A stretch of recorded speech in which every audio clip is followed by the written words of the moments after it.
വിവാദമായ ഈ വിഷയത്തിന്റെ പുറത്ത് സ്ഥാപന ഉടമയ്ക്കെതിരെ കേസെടുക്കാനല്ലാതെ പഴയങ്ങാടി പോലീസിന്റെ മൂക്കിന്റെ താഴത്തുള്ള ഈ സ്ഥാപനത്തിന്റെ കടയുടമയെ പേരിനെങ്കിലും ഒരു അറസ്റ്റ് രേഖപ്പെടുത്താൻ വേണ്ടി ഇതുവരെ പോലീസ് തയ്യാറായിട്ടില്ല. ഇതൊക്കെ അദ്ദേഹത്തിന്റെ കയ്യിലുള്ള പണവും അദ്ദേഹത്തിന്റെ രാഷ്ട്രീയ സ്വാധീനവും കൊണ്ട് മാത്രമാണ് ഈ അദ്ദേഹത്തിന് വീണ്ടും വളരെ പെട്ടെന്ന് ഇങ്ങനെ ഒരു സ്ഥാപനം വീണ്ടും തുറക്കാൻ വേണ്ടി പറ്റിയത്. ഇതിനൊന്നും യൂത്ത് കോൺഗ്രസ് നോക്കി വയ്ക്കാൻ നമുക്ക് പറ്റില്ല. യൂത്ത് കോൺഗ്രസ് ശക്തമായ സമരപരിപാടിയുമായിട്ട് ഇനിയും തുടർന്നുള്ള ദിവസങ്ങളിലും എത്തിയിട്ടുണ്ടാവും. കാരണം എന്താണെങ്കിലും യൂത്ത് കോൺഗ്രസ് 2 ദിവസം മുമ്പ് ഈ മെഡിക്കൽ ഷോപ്പിന് മുമ്പിലേക്ക് ഒരു മാർച്ചുമായി കടന്നു വന്നപ്പോൾ തന്നെ യൂത്ത് കോൺഗ്രസിന്റെ നിലപാട് വളരെ കൃത്യമായിട്ട് പറഞ്ഞതാണ്. ഒരു കയ്യബദ്ധം എന്ന് പറഞ്ഞുകൊണ്ട് ഇതിന്റെ ഉത്തരവാദിത്തപ്പെട്ട ഓണർ അടക്കമുള്ള ഉത്തരവാദിത്തപ്പെട്ട ആളുകൾ അതിനെ നിസ്സാരവൽക്കരിക്കുന്നതിനെതിരെ യൂത്ത് കോൺഗ്രസ് വീണ്ടും സമരമുഖത്തേക്ക് ഇറങ്ങിയിരിക്കുകയാണ്. നമ്മൾ അന്ന് പറഞ്ഞൊരു കാര്യം എന്ന് പറയുന്നത് മരുന്ന് മാറി നൽകി വളരെ അപകടം പിടിച്ച നിലയിൽ കണ്ണൂർ മിംസ് ഹോസ്പിറ്റലിൽ അഡ്മിറ്റായ ആ പിഞ്ചോമനയ്ക്ക് കുടുംബത്തിന് ന്യായമായ നഷ്ടപരിഹാരം നൽകുക.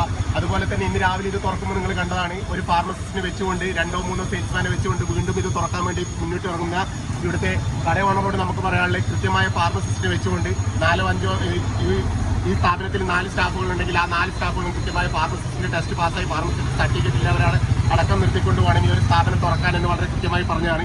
പക്ഷേ ഇവിടെയുള്ള ജനങ്ങളെയൊക്കെ നോക്കുകുത്തികളാക്കിക്കൊണ്ട് പണത്തിന്റെയും അധികാരത്തിന്റെയും ഹുങ്കും കൊണ്ട് യാതൊരുവിധ നിയമങ്ങളും പാലിക്കാതെ വീണ്ടും ഈ സ്ഥാപനം തുറക്കുന്നതിനെതിരെയാണ് യൂത്ത് കോൺഗ്രസ് പ്രതിഷേധം അറിയിച്ചിട്ടുള്ളത്. ഈ സ്ഥാപനത്തിന് താൽക്കാലികമായിട്ടെങ്കിലും ഒരു സ്റ്റോപ്പ് മെമ്മോ കൊടുക്കണമെന്ന് ഡ്രഗ്സ് ആൻഡ് കൺട്രോൾ വിഭാഗത്തോട് ആവശ്യപ്പെട്ടതാണ്. പക്ഷേ ഉത്തരവാദിത്തപ്പെട്ട ഭരണാധികാരികൾ ഇതുവരെ ഒരു സ്റ്റോപ്പ് മെമ്മോ കൊടുക്കാനും ഇവിടുത്തെ പോലീസുകാരെ ഇതിൽ അടപ്പിക്കാനുള്ള യാതൊരുവിധ നടപടികളുമായിട്ട് മുന്നോട്ട് പോകാത്തതിനെതിരെയാണ് യൂത്ത് കോൺഗ്രസ് പ്രതിഷേധവുമായി വീണ്ടും ഇത് മുന്നിലേക്ക് വന്നത്. ഇനി ഒരു തീരുമാനമാകുന്നവരെ ഈ കട തുറക്കാനാണ് കടയുടമയുടെ തീരുമാനമെങ്കിൽ ശക്തമായ പ്രതിഷേധവുമായി യൂത്ത് കോൺഗ്രസ് ഇനിയും ഇങ്ങോട്ടേക്ക് കടന്നു വരുമെന്ന് മാത്രമാണ് ഈ അവസ്ഥയിൽ പറയാനുള്ളത്.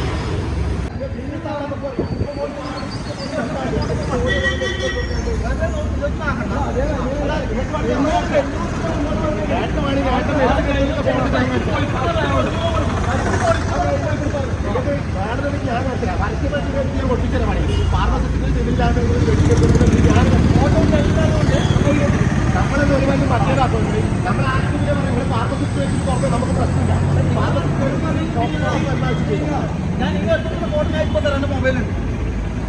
ഒന്നും നോക്കണം. നിങ്ങൾ മരുന്നായാൽ പോലും നമ്മൾ പറഞ്ഞു ഫാർമസിസ്റ്റ് വെച്ചിട്ട് തുറന്നോ നമുക്ക് പ്രശ്നമില്ല.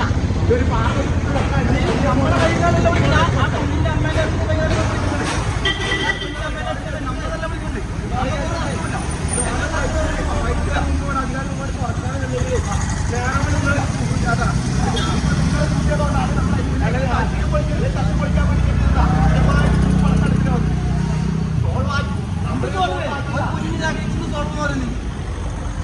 ഫാർമസിസ്റ്റ് വെച്ച് തുറക്കാതിരിക്കും എന്ത് പണി ചെയ്യുന്നു? ഫാർമസിസ്റ്റ് ഇല്ലാണ്ട് ഈ സ്ഥാപനം തുറക്കാൻ നമ്മൾ പറ്റില്ല.